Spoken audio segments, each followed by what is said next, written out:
And now, coming to you live from the City of Angels, Los Angeles, California, it's the Sheena Metal Experience with your host, Sheena Metal, only on KGRA Digital Broadcasting.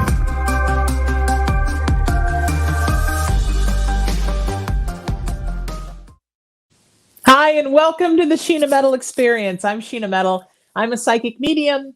I'm an interfaith minister. I'm a 27-year talk radio host coming to you live every week from Los Angeles, California. This show is about humanity. It's about spirituality. It's about creativity. And it's about passion. It's about being your best you and inspiring others to do the same in this big world. It may be my show, my friends, but it is definitely your experience. And it happens every Friday at 3 o'clock Pacific time, right here on KGRA Digital Broadcast Network. Thank you all for joining me. Thank you all for being so wonderfully supportive of this new show as we move into a new year. And I'm excited for all the wonderful guests I have coming up. If you want to see a list of who's coming up, I just created a new page. My website is sheenametalspiritual.com. You can check out everything about me there. But if you go to sheenametalkgra.com, it'll take you right to the show and a list of guests who have been here with links so you can watch, and a whole list of guests who are coming soon. Everything right now up till April we have up for you. My guest today is, what can I say? He's a dear friend. I've known him for many, many years. I consider both he and his wife, Courtney, who may be with us today as well, to be wonderful friends and wonderful people. Everybody knows that he's a wonderful actor. You've all seen him in Lost Boys and in Gremlins and in Goonies and in the wonderful Stand By Me and in one of my favorites, Dream a Little Dream. But he's also a brilliantly talented musician, a wonderful singer. And my favorite thing about him, he's an amazing humanitarian. He's a wonderful spiritual being. And he really understands that art and spirituality are kind of go hand in hand, and that we all have a purpose and a service on the earth, as I believe.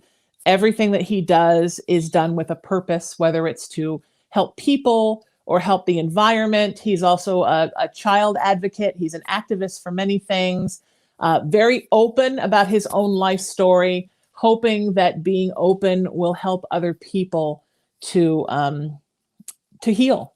And I love that about him.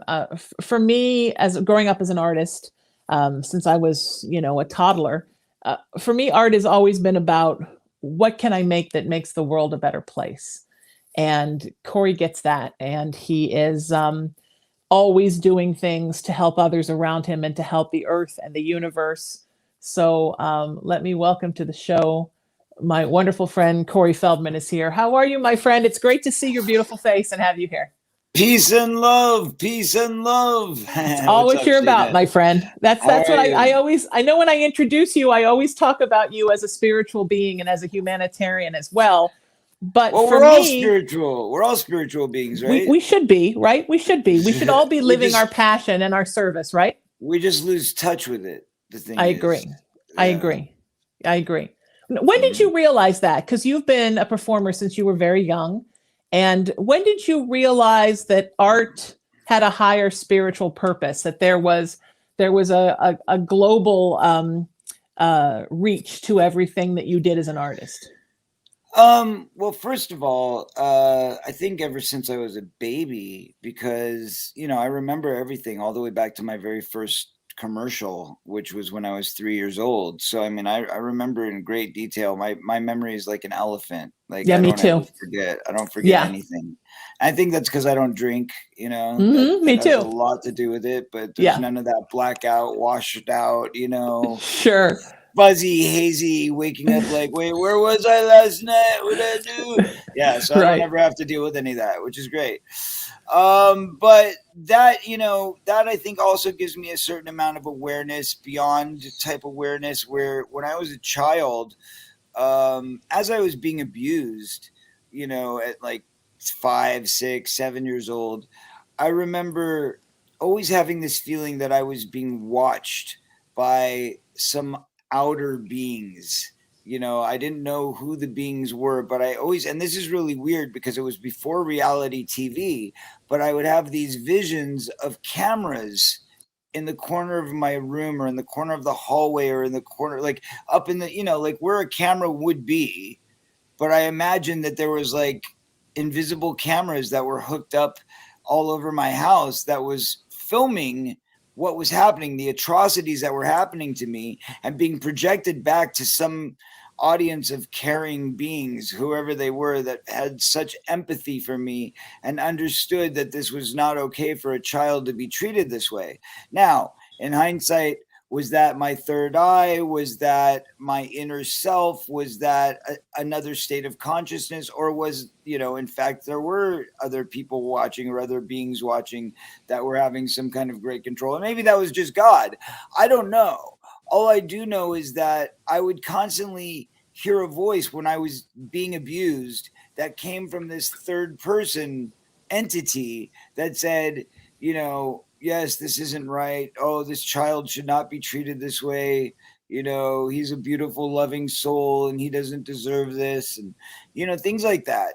And so I think the fact that I had that intuition, whatever it was, that thing I was locked into, probably kept me sane. And it probably kept me balanced because it kept me realizing that don't believe the lies. Don't believe these terrible things that your crazy mother is putting into your head because she's the crazy one, not you. Right. And I think that probably helped a long way with compassion and understanding that, sometimes we're not our best selves and that we can always strive to be better. We can always raise our potential. And I think understanding that you're an abused child and your mom or your dad or whoever it is that's abusing you can do better as well. And they're in this terrible form of themselves, but maybe that's not their inner self either. So all of that kind of, I think, helps cajole the idea that, like, as a child, it's a bit of displacement, but it's putting yourself into a separate box, like a third party box, I think is very powerful to defeat abuse. So I think that was the beginning of my spiritual, understanding. And then, shortly after that, around that time, I started praying on a regular basis on my hands and knees. And that's not a Jewish tradition, Right. For Jewish people, it's actually kind of taboo. So I lived with my grandparents to get away from my abusive mother. And I would walk in and my grandparents would see me, sitting there on the floor on my hands and knees. And they'd be like, "What are you doing?" That's just wrong, and I'd be like, "Well, this is how I pray. So leave me alone." And then they were like, "Oh, okay, like, what are they going to say?" But they're like, "That's the Goyim way of praying." And I was like, "I don't care." So that was my thing. Well, I think that's sort of an interesting, what you're saying is sort of interesting. I talk about this a lot as an interfaith minister, that whether we know it or not, we're all sort of interfaith, because no matter how we're raised or no matter what we label ourselves as, we all have things from different spiritualities that we love, that we put into our spiritual palette, and that it's perfectly okay. I mean, how you want to pray, or if you want to say you're an evangelical Christian, but you still want to collect crystals, like whatever it is that you want to do, that is what makes you feel more connected to universe, to spirit. That's the most important thing. And I would think what you were saying about the invisible cameras and feeling like spirit always had your back through that abuse, that probably saved you, because you realized there was something beyond the earth plane, something beyond where you were sort of trapped as a kid right on the earth, and that there was you were being looked out for. And I think that's important. That's really important for someone to know in any kind of trauma situation, right? And I think it's folks that don't know that have a much harder time. I agree. So as I was going to say, that bled into my career. That bled into what became my future understanding of everything. And, as I say in my book and in my film, I give a lot of credit to Michael Jackson for helping me understand my fans and understanding how important they were to the whole thing. Because, when I when I was little, I didn't understand any of that. And, people would recognize me, but I didn't really get what that meant or whatever. And it wasn't until, probably around the time that I met Michael that I really started, having people knowing my name and wanting, my signature and all that kind of stuff. And he always said to me, make sure that, you remember that your fans are everything, and whenever you meet a fan, always give them a nice warm smile, and always try and be as positive as you can, because don't forget that even though this is a fleeting moment for you, it's just another fan, but for them this is the greatest moment of their life, and they're always going to remember this moment. And so whatever impression you make is going to be the impression that they keep of you forever. And so that was very important lesson for me. Very important lesson. So anyway, between that and between the spirituality and the praying, I think probably around by 12, 13 years old, I made a decision that everything that I did was for the higher purpose. Everything that I did. Like, so I was like, okay, if I'm going to become famous, like to this point where like everybody knows my name, then it's only going to be because I have some greater purpose. I have some greater message that I need to share with the world. And the more that I started to understand that, the more the message became relevant and the more clear it became. And also, it also opened the door to me kind of seeking for what the bigger purpose was. So whenever something would happen, something would go wrong or negative or bad, I would have to go, is this what I'm supposed to be? Especially when I was getting molested and all the terrible things that I went through. And then I went to rehab, and, I had no confidence when I was 18 years old. I was in rehab. I had no confidence. And I think that year of humility, of realizing my career could be over, everything could be over. I might never be able to, earn a living again. I might have to go get a regular job. I didn't know what was going to happen. And all of those options seemed very real at the time, except for the fact that as soon as I got out of a 10-month stint at rehab, I did like 3 movies back to back. But that was just like pure luck, I thought, but I was prepared for possibly never working again. And that idea became the first time that I thought, well, what about me? What about Corey? Outside of this actor guy, outside of this musician guy, outside of the entertainer, what about Corey? And that was where I had to get to the point where like, hey, you know what? I'm okay with me. I'm okay with me. It's so important. And if this ends up being the end of the road, then this is the end of the road. And that's just the way it is, and I'm okay with that, because I can love myself and I can still find a way to enjoy my life without being the entertainer, Yeah. And that's so the nature. That was the crossroads. That's the nature of being an artist, though, too, right? I mean, I remember I was probably in my early 20s, Corey, and I'd been acting most of my life and playing music before that. And I realized that I'd spent so much time trying to become this perfect creative entity that I hadn't really worked on the person part of me. And I knew who I was as an artist and was very secure in my talent, but I didn't really know yet who I was as a person.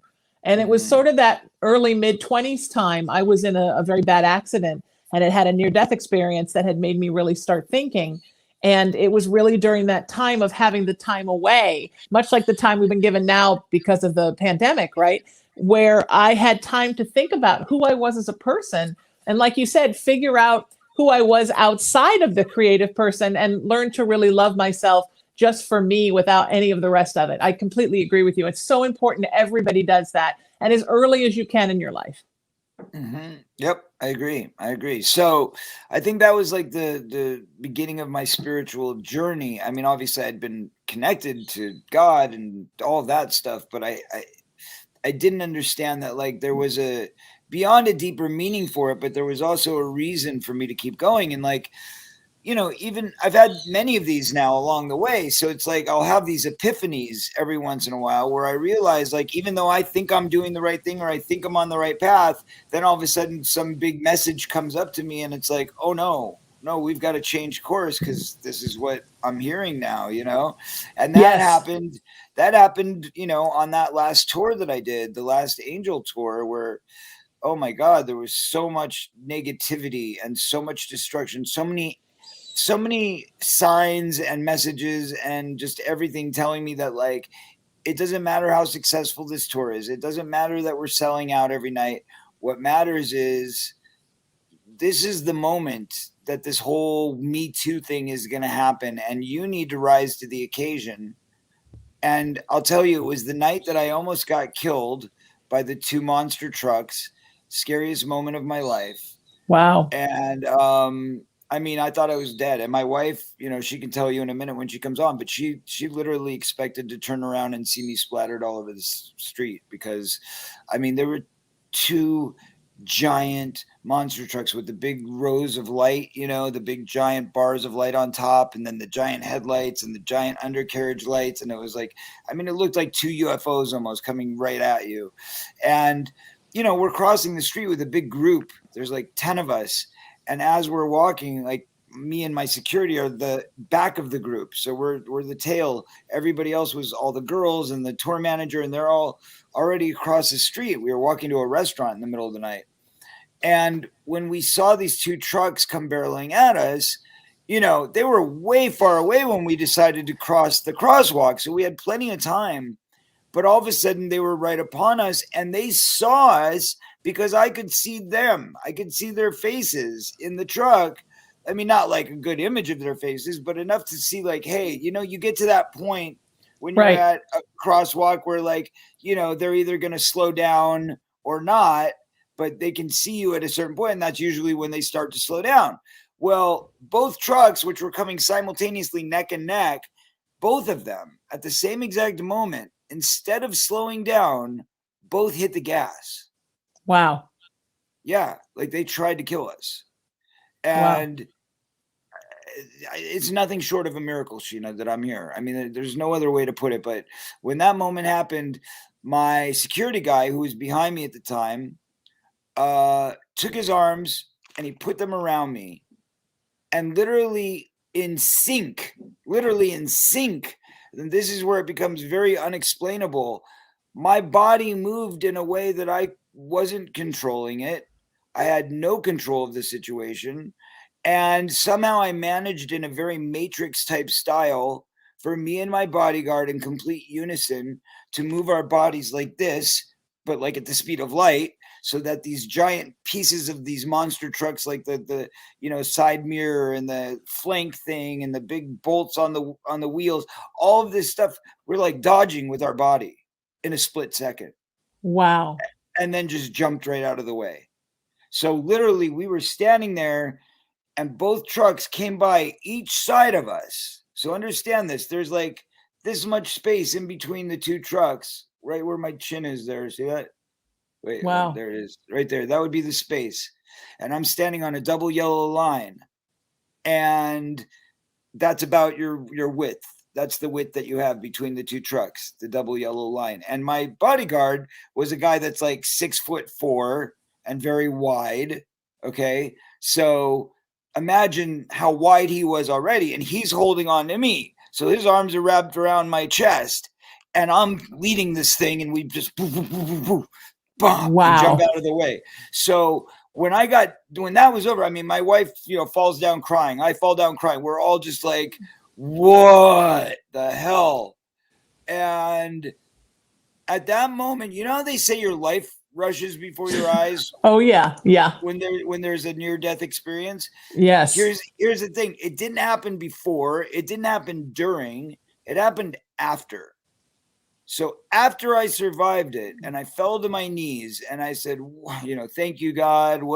I don't know why that happened, but that was terrifying. And then all of a sudden, like, my whole life started flashing in front of me, and I started seeing these checker boxes of scenes. You know, here I am with Michael Jackson at his house. Here I am at the Playboy Mansion. Here I am, you know, being abused as a kid. Here I am helping some kid with cancer. Here I am, you know, being sexually molested. Here I am, Here I am talking to Corey. All of these things came up in a split second. And it was enough for me to go, oh, wow. I've experienced all of these things leading up to this moment for a reason. There is a reason why I was chosen to have all those experiences. What are the odds that I was raised in an abusive home and my escape was to go to Neverland or the Playboy Mansion? Two places, by the way, who've been at the center of the biggest controversies of the world, in entertainment. I mean, both of those places are just like, what? And the fact that I would have this insight and inside view of the real people behind them and the real things going on, which gave me this kind of otherworldly understanding that most people wouldn't have. And it was like at that moment, God said to me, you made a promise to your best friend. This is what you said you were going to do. And you're off touring around. It's great that this tour is happening and it's successful, and I'm very happy for you. However, that's not why you're here. Yes, it helps you elevate to the next level so you have a better understanding of like, a celebrity, like, hey, more people are going to listen now, more people I can reach. But that doesn't mean that's the reason. The reason is you've experienced every one of these things along the way because this is going to help you tell your story. And your story has always been told in a consistent way. So if you just continue the path forward and continue telling your story, you're going to be able to change a lot of things. You're going to be able to help a lot of people and save your promise to your friend. So that was the thing that flashed in front of my eyes was, hey, I'm great with this tour and stuff, but this isn't what I'm here for. And this isn't my purpose. Yes, I love making music and I love entertaining people, but there's a higher calling. There's something much more important that God needs me to do. And that is to reveal truth, to speak the truth, and to bear witness to what I've experienced so that I can make sure that the record is straight. And that's exactly what happened. I shut down the tour the next day. That was the end of it. And then it became the mission to, first we were trying to raise $10 million to make a theatrical motion picture about my book. That was the first agenda because I didn't know how else to do it. I'm like, well, how am I going to get this truth out there? So the first concept was to make this big giant, movie that would be like really intense and great actors and great director and all this stuff. So of course I needed $10 million because you can't make a movie with reconstructing sets from like the Goonies or Michael Jackson's house or all these things to make it look real on a $500,000 budget. It's just not going to happen. You know what I mean? Like you really need money for set decoration, for art, for, all of it. And then, that was going great. We put it up, like people felt my pain. They saw how real it was. And we got like $250,000 in donations immediately until, of course, the, other side, the side of darkness decided to come in and start the Lie Factory and start trying to, dissuade people from believing me and dissuade people from supporting me and dissuade people from, believing that I had some answers. And so what they did is they hijacked the entire thing. They literally, started begging people to take their money back, telling them that, oh, he's a grifter. He's this, he's that. He's a bad guy. You don't want to give him your money. And he's never going to make a movie. He's never going to tell you the truth. It's all a ploy. I mean, there was so much of that. And so after we realized like we were never going to make it to the $10 million mark because of all this, I shut it all down. And I said, well, look, guys, I'm going to need the money for attorney's fees and for legal and for security to keep me alive. But I will also find a way to tell the story. And I kept that promise. And I went and did a crappy, terrible, awful reality show with my family to make enough money to pay for the rest of the bill. And so we ended up self-financing the My Truth documentary, and, the truth got told. And then even then they wanted to shut it down. They did shut it down, and they stole millions and millions of dollars that they liquidated from the film. I mean, it was just a god-awful experience. I've been living in fear ever since. I can't say that my life has ever felt normal again. I'm constantly stalked and harassed. You've probably had comments coming in already that I'm sure your moderator is having to block. No comments. I haven't even looked. You know what? That's the thing. I'm so used to it because, and we've known each other for almost 20 years. I walk in the light too. And I always say when I teach, the more you step into the light, the more the darkness pays attention. And it's Right. been something that's followed me my whole life too. There's always someone, every time I get something really rolling, there's always someone who has some kind of a problem. And probably like you, Corey, when I was a younger person, that was very devastating to my soul because I felt like, well, I'm just trying to do good. Why all the haters? But then I realized as I got older that that's exactly why the haters. And that's the why with you too. I also think, Corey, because, and we've talked about this on the radio many times, because you live your truth and you're honest and you talk about the things in your life that are pretty, but you also talk about things in your life that are ugly and not always the things that were done to you by other people. You'll own up to your own mistakes and say, I did this, don't do this again. I think that makes other people feel like, well, wow, now do I have to fix my stuff because Corey did? And I think that makes people angry. I think the truth, right? I know everything that you do, right, has truth, is that word, is in everything you do. The truth upsets a lot of people because they don't want to live in the truth. And they don't want, because if you're going to be honest about your life and the things you're not proud of, well, then they feel like they're going to have to too. And they don't want to. So then they're looking for someone to blame. Well, he must just be doing this because he's a bad guy. And not because you're honestly saying, look, here's my life. Here's the agony and the ecstasy. Learn from it as I have. And I mean, that's, I think if you look through the history of life, I mean, you know, look at people, right? Christ, Buddha, Gandhi, Martin Luther King. I mean, anybody who ever came out with the truth and said, look, here's my pretty and here's my ugly. Let's all walk in the light and learn something, gets attacked. So when I see it with you. So you're basically telling me I'm either going to get shot or crucified, right? Exactly. Right. I think you almost got run over by a monster truck and you survived that. That was just one. Then they tried to stab me. They tried to stab me after that.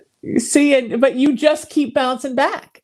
And that was another miracle. I mean, that was another miracle. There's a big gash in my jacket, this big. Actually, in the jacket that I'm wearing on the cover of the new single, Comeback King, wow, is the jacket that I was wearing the night that I got stabbed. And, wow. You know, I had originally thought it was a syringe because it was just a needle point on the top that pierced my skin. So the piercing was so tiny, right? But when you look at the jacket, there's a gash this big. So it's right. There you can see it's about that big. So that means that the knife was, you know, the blade of the knife, because it's a thin gash. It's like real thin. So you can tell that was the blade. So obviously they did have a knife. They did have a blade. They did stab it into me and they thought that they got me. Otherwise they wouldn't have walked away. So he stabbed once and I like moved with it as he came into the car, like I moved out of the way. And I think because I had a jacket on and another shirt, which was layered, that he thought he was piercing through. Yeah. So yeah, we see something coming across the screen right now asking if I am still accepting acting roles. Nurse Ratchet. Ha. Well, hi, Nurse Ratchet. That sounds like a positive name. Little cuckoo's nest throwback. Exactly. And not really. Really? I mean, there was. Yeah, I'm at a pause with all of that right now. Right now, I'm focused on my music. I don't know that I will return to acting. I don't know. It's up in the air because there's a lot that needs to get worked out. There's a lot that needs to get worked out. But right now, I've been under a media blackout. They don't even want to talk about me. They don't want to mention my truth. You know, all the things that happened after the whole theft of my film. You know, I put my own money. It's 1.3 million that I put up to get this done. Wow. And they froze my assets. They froze the income. They froze the streams. Then they reproduced it, pirated it, and then started selling it for $10 more a ticket. So while my audience couldn't watch the film, they had tickets selling for an alternative site and an alternative stream. So they depleted a lot of money out of us there, but then on top of it, gave it out on YouTube and BitTorrent and everywhere else they could think of to liquidate the value, because what they didn't want was me making any money off of it. which Right. look at, I didn't need to make any money off of it. I just needed to make my money back so that I wasn't going to be in the poorhouse. And secondly, the most important thing, just think of all the money that they wasted. What could I Right. mean, because it went in the pedophiles' pockets. The very Yeah. people that were, uncovering are the people that controlled the operation and obviously profited off me telling my truth. So what happens is all that money that would have come in, and we're talking tens of millions of dollars, literally tens of millions of dollars. Because, for example, one YouTube channel, before we got them to take our copywritten information down, our licensed material, before we got them to take it down, 2 weeks it was up there and it had 200 and some thousand views. Well, put that into the equation of $20 a pop. That's like, what is it, like 40 million or something like that? Wow. I don't know. Whatever. I mean, it's a lot of money, right? Yeah. And that's just one stream. They had it going from BitTorrent. They had DVDs they were selling. Just everywhere. So when you realize that there's that much power and that much intent to keep you down, and then the next day, nobody reports about it. All they said is Corey claimed there was technical problems. How about, no, I didn't claim there was technical problems. We have a real DDoS server attack report that shows you very clearly what happened. And if any federal investigator at all would ever like to come and talk to me, I'm more than happy to show you the proof that everything I'm saying is 100% accurate and real. So, it was a DDoS server attack. That's what happened. It was sent by the trolls. It was sent by, obviously some computer whiz type people. And the bottom line is, when the media, who all the way leading up to the release of the film was so supportive, so great, so like, oh yes, we're here to support you. Thank you for what you're doing. You're a hero, da da da da da. And then all of a sudden my film gets attacked. They write it off as I obviously was just scamming people or whatever, because it was just obviously a technical glitch on my end. And, I'm just not taking responsibility, whatever. Whatever lies they came up with to cover it, but they never gave me the opportunity to talk.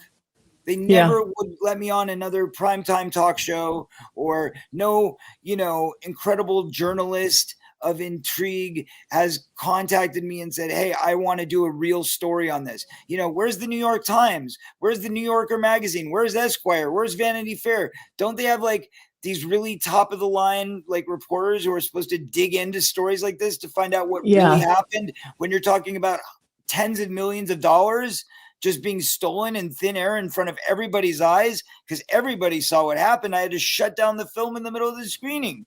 Everybody saw what happened, but nobody followed up. Not one. Yeah. Well, do you think it's a combination, right? And I deal with a lot of folks who have been torn apart by narcissists, and I basically think that's darkness, right? That when you're dealing with darkness, first of all, a lot of people are scared, right? No one wants to rock the boat because everybody's scared it's going to happen to them. And then also people are scared, well, what if I'm the one who stands up against this? Then I'll be the next one that'll be treated the way that Corey is. Well, exactly, but that's why they did it. See, they did it because they didn't want me to look like a hero, because they wanted people to be in fear. But here's the thing. How did the Me Too movement happen? How did the Harvey Weinstein thing happen? How did the Cosby thing happen? It all happened by brave, strong people standing up together. And at some point, everybody was given a pass. Like, hey, if you're a woman and you've been abused, you get a pass. Now you get to talk about your issues. You get to claim what you need to claim, and we will do our best to give you justice. That was like an unspoken change that happened in 2017. Amazing. Right. Yes. Right. After 10,000 years of that not being true, finally that was true. And it will happen with people being honest about what's happening to children too. So here's the deal. There's a reason why I created Kids 2 with the hashtag #kids with the number 2. Why? Because kids should have been first. I agree. Yes, women need the attention. Yes, they need our support. But let's face it, many of these women were 18 years old when these things happened. And many of these situations were consensual to a point where they said, oh, I mean, I should go along with this because it's going to help my career. Or, oh, I should go along with this because it's going to help me, blah, blah, blah, blah, blah. Now, I'm not saying all the cases, obviously rape is rape. Right. But I'm saying if they walk into the situation because they know that this man, Harvey Weinstein, Bill Cosby, whoever is influential and can help their career, they're making that decision. A child does not make that decision. A child does not go into a room thinking about sex or how they can get something out of the situation or how they can manipulate a situation. And that's the divine difference. That is why children are innocent. That's why they need to be protected. And that's why their innocence needs to be preserved. That is where we have strayed. The bottom line is God wants his children protected. We can no longer go around abusing the system, abusing the innocence, stealing the innocence of a child. It's so wrong. It's the most wrong thing that could ever happen. Abusing anybody, taking anybody's personal space without asking. I am 100% against anyone trying to think that they can have the right to, whether it be sexually or any other way, to invade a person's space. Yeah. You are here in this being, and you have the right to who you welcome into your space. Nobody has the right to access your space unless you've been invited. Yeah.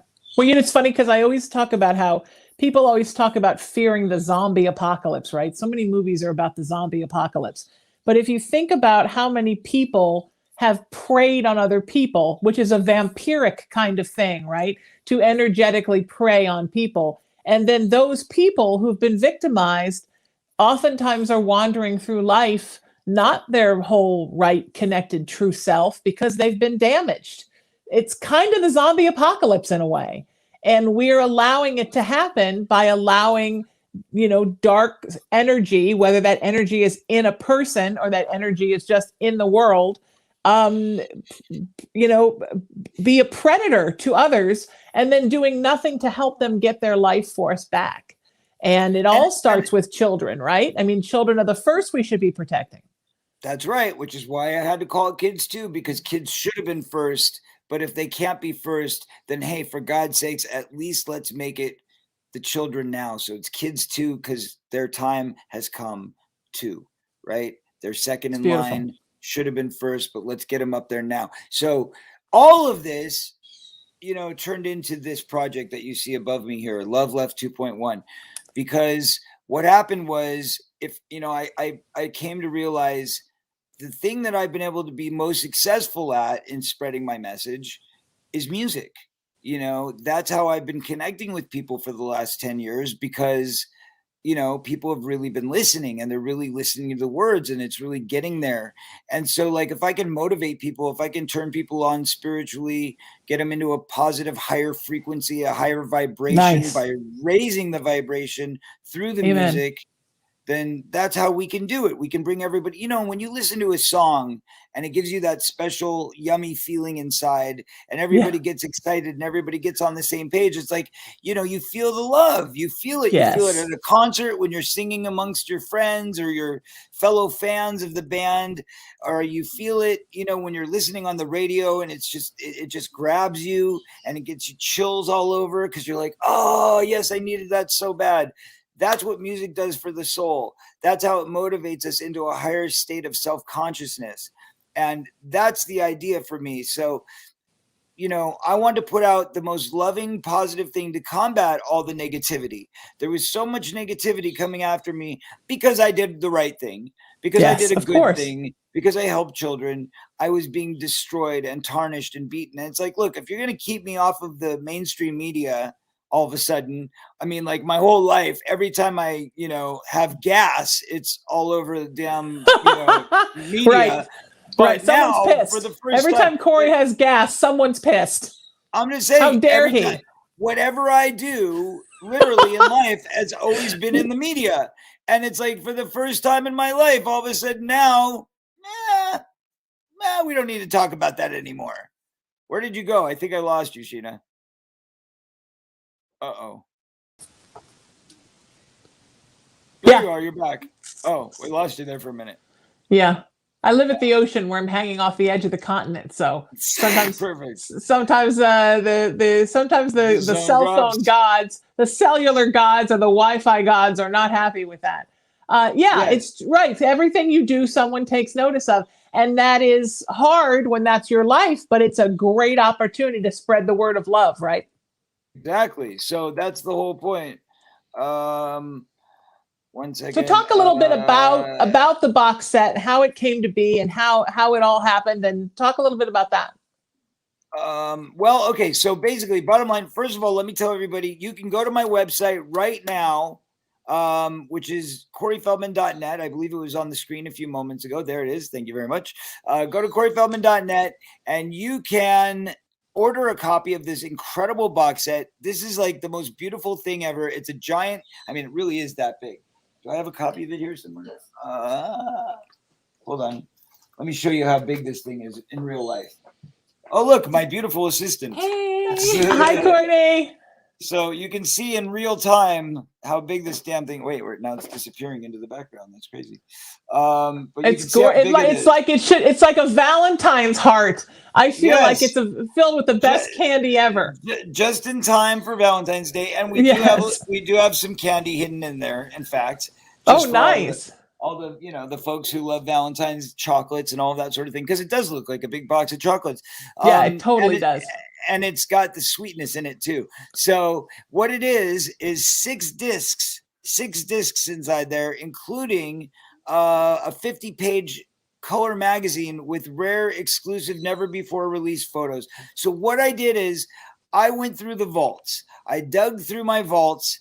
And I said, and it all started really haphazardly. With the whole concept came from, I was sitting down at lunch with Don Dawkin, and Don was explaining to me how he had just burned his tapes and baked his tapes to basically save them as a way to save them and digitize them for, re-release. And he had just gone through an entire re-release of his entire catalog.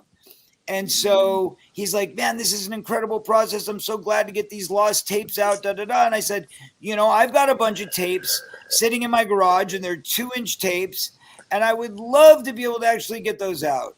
And how could I do that? And he said, well, there's a process. You've got to bake them. And I said, really? Well, I don't know anything about it. And he said, I'll do it for you. Bring your tapes over. I'll get it done. And I was like, really? He's like, yeah. So that's how it all started. He actually literally baked the tapes for me. He curated them. He had them cleaned meticulously with like these chemicals, and you got to do like 1 inch at a time. And these, 3-inch long and, well, like 100 yards or something. I don't know how long the damn tape is when you stretch it out, but I mean, it could go all the way across a football field. It's a big giant reels, like this. Yeah, the big 2-inch reels.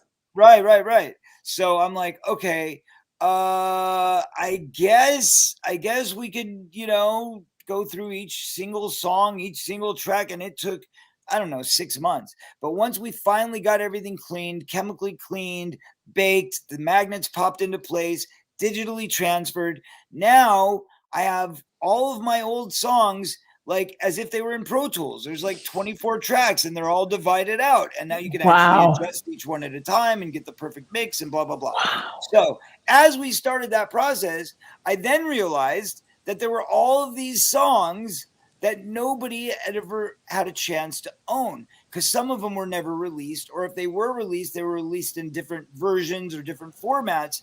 But these were the actual raw originals, the demos, the originals, all the stuff that nobody's ever heard. So I was like, oh my God, like we have like It's So Simple, which is one of my, favorite classic tracks. I sing it usually at the end of every single concert my entire life, because it's about making a change in the world and being positive. So my first album was called Love Left, and now we have all 9 songs from the original Love Left album that we can remix and remaster. But it gets better, because now I've got all these other songs that might have been in like a movie soundtrack, or maybe nobody ever heard it. And one of them is like It's So Simple. The original version was a duet with Alfonso Ribeiro. You know, when people love to hear that, what a cool thing, you know. And Yeah. he sounds like Michael, and you know, it's crazy. I mean, it's just going back in time. And then there's other really cool stuff, like, okay, for example, I did a movie called Rock and Roll High School Forever, and I wrote a lot of the music for it. Well, the music that we ended up putting in the film was like this kind of 80s Euro pop kind of version of the rock songs that I had originally written, but they like really cheesed it up and made it like 80s Euro pop style. Sure. And I always hated it. So it's like, hey, guess what? Guess what? Now you can hear the original Raucous Danny, which actually has a sequel. So there's Raucous Danny and Raucous Danny Part 2. And it's really badass and it's really cool. And now, by the way, we get to mix it properly for the first time ever. So it actually sounds like a real song. So getting to have all of that was like, okay, this is a gold mine. So maybe it'll be 2 discs. And then I thought, well, we'll just add like a new song here or there, you know, because sometimes when people put out a collection of old stuff, they want to add a new song. So I started writing, and then we got locked out of the country, and I was out of the country for a year. And I ended up shipping my studio overseas to where I am. And next thing you know, 18 songs later, right, because of COVID, 18 songs later, I've got a whole brand new album on top of it. So I'm like, oh my God, what am I going to do with all this? Then I decided, you know, people always want to sing along at the concerts, they're always singing along, and they love like, you know, dressing up and pretending to be me and doing like dances and karaoke, like I said. So I thought, why not create an instrumental track for all of my most popular early songs that goes with this set, so we can do like a karaoke cabaret. So we actually have a whole album that's actually just karaoke or karaoke, however you want to call it. Wow. And then we made music videos, like the lyric videos, so that people can like watch the video and read along, you know, like a real karaoke machine. So we made all that. And then we made a whole new documentary that talks all about the beginning of my music career and everything that I've been through. And then we start digging through more stuff, and we find all these great old videotapes from like 1987 and 1989 and 1986. Wow.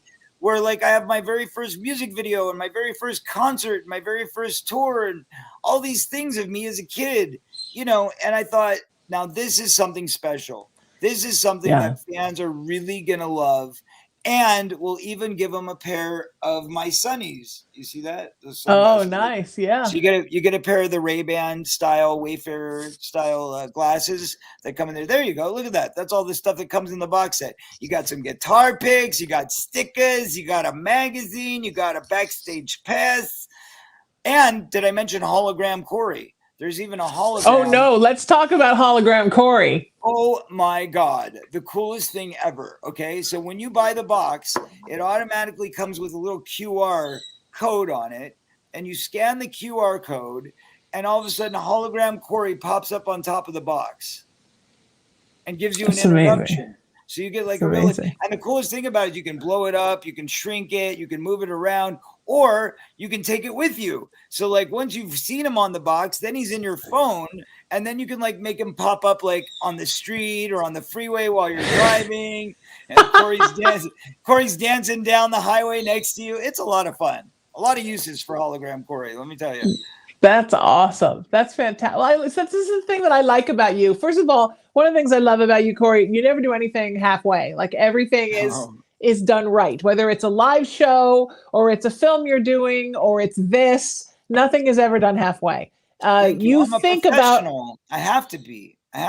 People expect a certain level of excellence when you've been around as long as I have. It's true. So but you're a professional in a P.T. Barnum kind of way. Like you put, it's a show. Everything is a show. But you also think about the little details, like what is a fan of mine going to love? What does somebody need? What does somebody wish they could always see and they've never been able to see? And I'm going to put that in there. Like you really do it with this huge heart where you think about what's going to make people happy. How can I make people happy? Speaking of huge hearts, let me introduce my wife because we've only got 5 minutes left and I want to give her some time here. Come over here. Hi, sweetheart. Hi. How are you? You can have. Oh yeah, sure. Thank you. All right. I think the first time that you two did a radio show of mine together, you weren't even dating yet. I mean, really? I think it was just there as an angel. She was always just an there. angel. Yeah, you had Yeah. just met, and she had just come to the country, I think. Yeah. And you were just friends, and I knew the whole time you guys are going to get married because of my spidey senses, but I didn't want to push it, so I was a good friend and shut up. But I just knew that there was this magic kind of synergy between the two of you that was like I had never felt, Corey, with you and anybody else. And I'm glad I'm glad the two of you figured out that you were meant to be together, and what a kind of a twin flame relationship this is. And 10 years now. Yeah. Wow. A decade. Beautiful. Can you believe that? It's beautiful. crazy. It's a beautiful thing. And I love that you work together and you do everything together, and you're really a part of promoting each other and bringing out the best in each other. And I think by the way, that's it's such her an important birthday. thing. It's her birthday. It was my birthday yesterday. Happy birthday. Thank you. to Courtney. I turned 33 this year. It's a magic number for me. Wow. So I've known you since you were 23. Yes. There's a big difference in 23 and 33, and right? I met her since she was 22. And I met him when I was met her 22. when she was 22. She came and started living with me when she was 23. Now she's 33, and it's the 22nd year. And we got him married on 11/22. That's right. right. And we met in cool. 2011. And his lucky number is 22. Oh, thank you. Oh, that's right. You have that lucky number thing. That's right. I forgot about that. This year. Like my lucky number has always been 22. Corey Haim's lucky number was 222. Her lucky number is 111. Oh, okay. So the whole thing, or 11 actually, but you know, right. And 11 is my numerology spiritual path number. I'm an 11. Exactly. There you go. So I'm 22, and then 5 is my master number.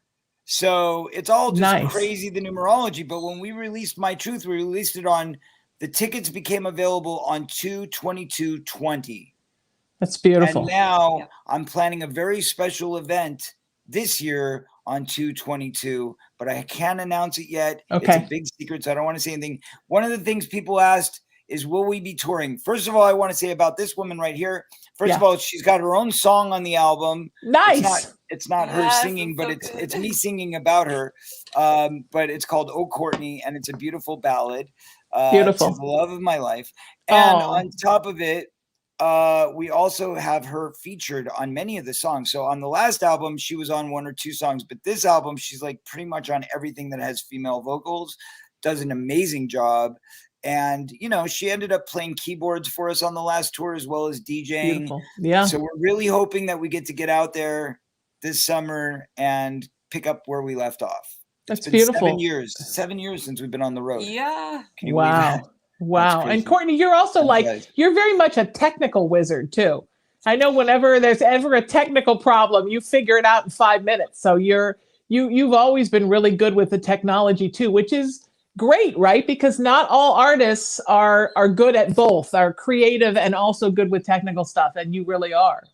Thank you. I appreciate that. I was wrong. I got to correct myself. 5 years since we toured. 2017. Yeah. 5 years since we toured. 7 years since the last album came out. All right. Okay. Yeah, wonderful. Exactly you know what, you guys, we are completely out of time. Please tell me everything I need to know about how people can get a hold of you. And let's do this again soon. I love you both, and I appreciate your humanity. We love you. CoreyFeldman.net. Save the animals, save the world, save the children. Peace and love. CoreyFeldman.net is where you can find me and my box set and our album. The brand new album, Love Left 2, Army with Love, is also in the box set. It's a big box, 6 discs, 4 CDs, 2 DVDs. And you can follow me on Twitter at Corey_Feldman and on Instagram at CDog22. That's a double G. Courtney, go. Yes. And I'm at Courtney Feldman 89 on Instagram, and on Twitter, I think I'm The Real C Feldman. And then, that's it. That's it. Nice. Thank you, my friends, for being here. For everybody who Sheena, wants, as always. I love you guys. Much. Thank you. We love you. We love you too. For everybody who wants more info on the show, I'm at SheenaMetalSpiritual.com, and of course, the station at KGRB. KGRADB.com. And if you want to see all the links to all the shows, SheenaMetalKGRA.com. Until I see you all next time, thank you for being here every Friday at 3:00 Pacific time at KGRA Digital Broadcasting Network, the Sheena Metal Experience. Seek peace, my friends. Live in love. God bless. God bless. Lead with kindness. Embrace unity. Keep raising that vibration. We can make a better world Thank you to my wonderful guests, Courtney and Corey Feldman. Bye-bye, everybody. Thank you so much. We'll see you next time. Love you. Love.